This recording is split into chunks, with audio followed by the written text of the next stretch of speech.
Been over 2 months since deadly floods wreaked havoc in KwaZulu-Natal.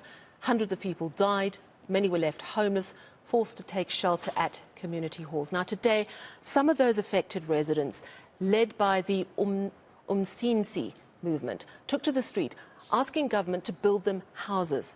Meanwhile, in Johannesburg, City Council meeting there descended into chaos. Speaker Vasco da Gama is facing a motion of no confidence from the Al Jamaa party.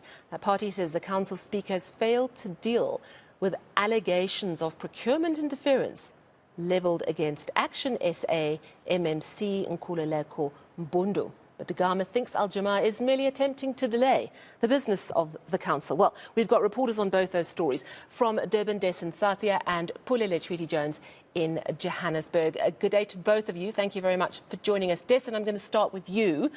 There were some very dramatic scenes in Durban outside council chambers. Talk to us about what the flood victims are saying. I believe they were even holding some officials hostage at one stage. That's right, Sally. In fact, it speaks to the level of frustration that some of these flood victims were experiencing. I mean, they've been in these community halls since April when those rains came, and they've tried before. They went to the city hall, they wanted to get answers. They want to know one simple thing: when will they be out of those halls and what accommodation will they have? So they were here at the Public Works Department. There was a cabinet meeting that was being held at a venue here, and they came in and they blocked off the gates. They made sure that no one was entering or leaving until they got that engagement that they had come here for. So eventually some of the MECs that were not involved were allowed to leave, but the two that they did want to speak to were those of human settlements as well as finance. But eventually, after a few hours, they did finally get a response from Nomusa Dube Ngube as well as Jomo Subia on exactly what is being done. They did make some commitments here. Let's listen into what the MEC for finance had to say to that group that was gathered outside. Ezinye inkinga esibhekene nazo la eThekwini yilezi ezithi umhlaba eThekwini wokwakha awukho. Umhlaba okhona umhlaba wabanikazi bawo, lokho kuthiwa uownwa ngabantu abathile aba-private, akusiyo umhlaba kahulumeni. Kwabaleka ke ukuthi omunye kuzofanele usuthenge njengohulumeni, omunye kuzofanele ukuthi sucele ukuthi susebenzise uma ngabe fanele sucele. Njengamanje omunye size sawuthenga kwathonga Hewlett. Sibhizi nezinhlelo zokuthi sifinalize lokho kuthenga komhlaba esiwuthenga kwaHewlett. Abanye bazokwazi ukuthi kukhona even abazofanele basuke, asazi noma bazogcina bevumile abazongena kulowo mhlaba mase kwakhiwe lezo zindlu, ngoba sinayo leyo nkinga ukuthi abanye bangafuni ukusuka eindaweni ngenxa yokuthi siseduze nemisebenzi nabantwana abafunda ezikoleni eziseduze lapho behlala khona.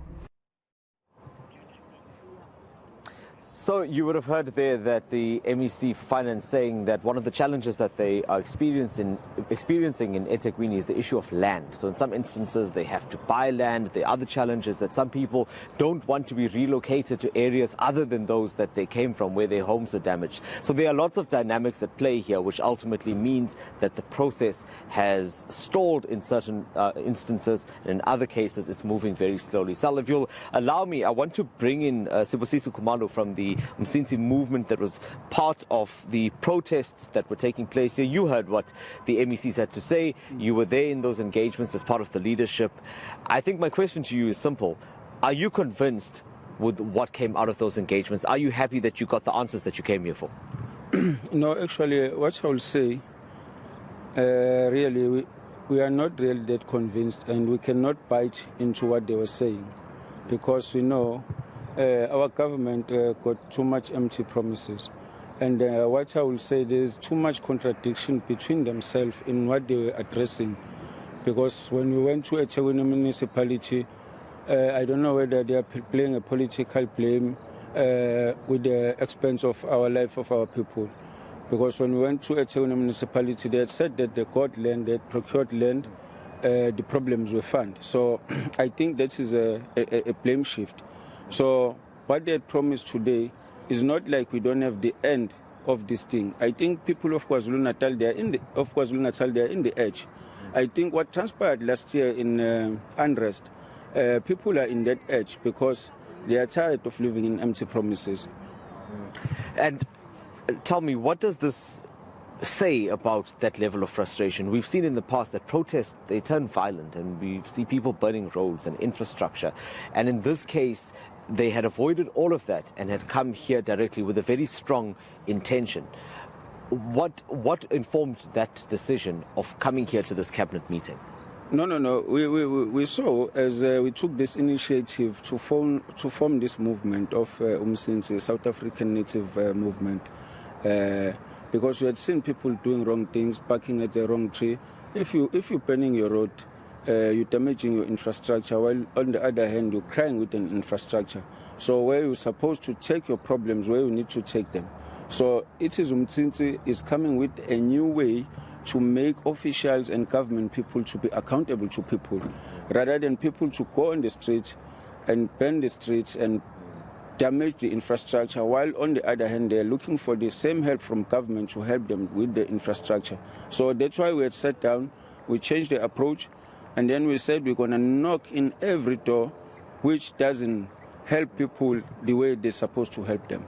Thank you so much for your time, Mr. Khumalo. That was I guess a new approach, as he puts it, of how these protests will be taking place. But very quickly, Sal, before I go, I will also give you an update from the MEC for Human Settlements. He says that within 2 weeks, we'll start to see the closure of some of those shelters. Not all of them, he stresses, some of them, as they start to move people out of those shelters. But the story doesn't end there, because he also told me that currently in eThekwini, they have a backlog of about 750,000 houses, and that was before the floods.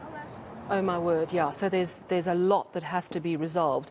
But of course, these are people that had some form of structure they were living in and want to go back and make a home somewhere. So that sounds like a commitment that we can hold people to in eThekwini. 2 weeks from the MEC for Human Settlements. Some of those people will be moved out of those shelters. Thank you very much, Dasen.